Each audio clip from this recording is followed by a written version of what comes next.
This is Eddie Hearn, you're watching Dante's Boxing Nation.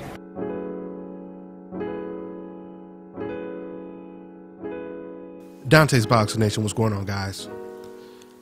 So Eddie Hearn and Anthony Joshua, they continue to aggressively pursue a Vladimir Klitschko fight. You know, I'm almost starting to feel sorry for Eddie Hearn and Anthony Joshua, because it seems to me they are the only ones that have this type of eagerness to make this fight come to fruition. Clearly, Vladimir Klitschko does not share their enthusiasm. So it was reported today that now Eddie Hearn has given up on the December 10th date, and now they want to make this fight, Anthony Joshua versus Vladimir Klitschko, for March or April of next year. Hearn said he has confidence in making this fight for early spring next year, and he wants to make an announcement pretty soon. Let me go ahead and just break this down in chronological order so you guys can see exactly what's taking place. So we go all the way back to Tyson Fury defeating Vladimir Klitschko, the long reigning champion, right? Then they're set for a rematch. All of a sudden, accusations of Tyson Fury taking PEDs, and then all of a sudden we find out Tyson Fury, he has some serious cocaine issues, so he's forced to vacate his belts. Anthony Joshua jumps in. Now Eddie Hearn is very optimistic about making this Anthony Joshua versus Vladimir Klitschko fight. Now, when I first heard Eddie Hearn say that this is the fight I want to make and both parties are interested, I still didn't believe that Klitschko was interested, because I was like, I want to hear what Klitschko has to say about a fight against Anthony Joshua, because we keep hearing Eddie Hearn talk, but we haven't really heard Vladimir Klitschko or even his promoter talk on the matter, right? So I never had a lot of confidence that Vladimir Klitschko would be willing to get in the ring with this young, hungry, strong lion that's a knockout artist. I didn't think that Klitschko would take that challenge. But as the weeks went on, we kept hearing Eddie Hearn say the fight is closer and closer, the fight is almost done, there should be an announcement next week, etc., etc. After hearing Eddie say all of that, I was willing to give Eddie Hearn a whole lot of credit for putting this fight together. And then all of a sudden reality hits. Vladimir Klitschko out of nowhere pulls out of negotiations, and he says, you know what, I decided I'm not going to fight Anthony Joshua unless the WBA belt is online as well with the IBF belt, right? Now, while Eddie Hearn is scrambling to get this WBA belt on the line for Vladimir Klitschko, then out of nowhere, Klitschko, he decides to negotiate with Lucas Brown. But now Vladimir is in a bit of a conundrum, because he just used the excuse he doesn't want to fight Anthony Joshua anymore because he wants to fight for the WBA belt. So now the question is, at least for Vladimir Klitschko, what if the WBA gives Vladimir Klitschko what he wants and sanctions this fight? Then that means Vladimir Klitschko, he would have to take the Anthony Joshua fight because he's getting exactly what he asked for.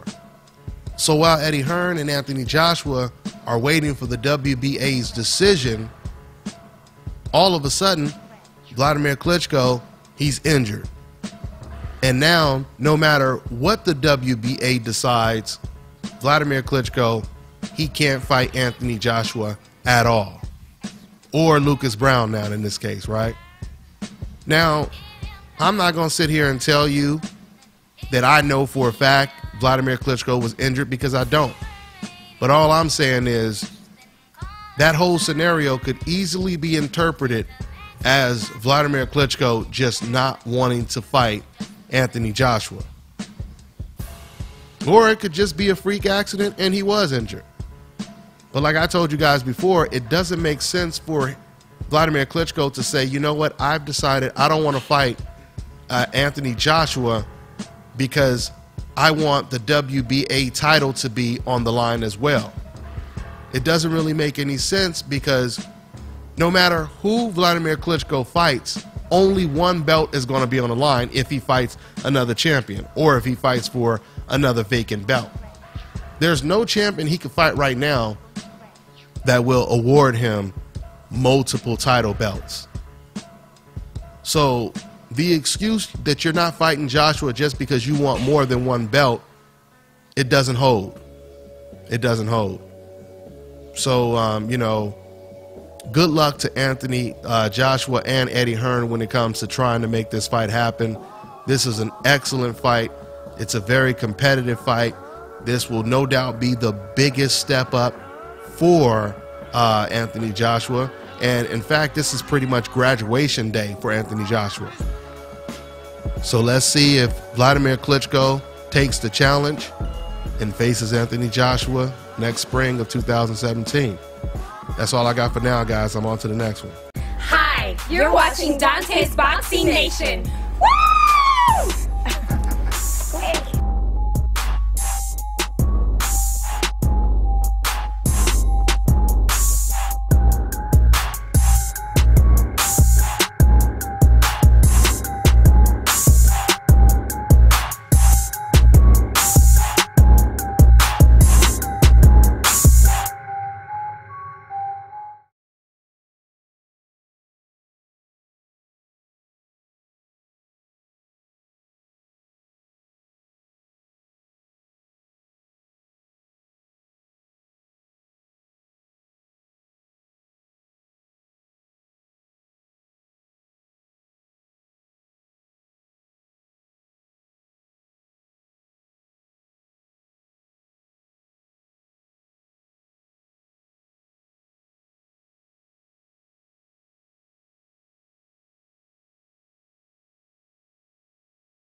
Dante's Boxing Nation, what's going on, guys? So I want to try out this new Shure SM57 microphone that I just got. Want to see if I'm going to need phantom power. I'm looking at the audio graphic, and I see it's not going up that high. So I have a good feeling that this shit is not going to sound good. Let's go ahead and test it out.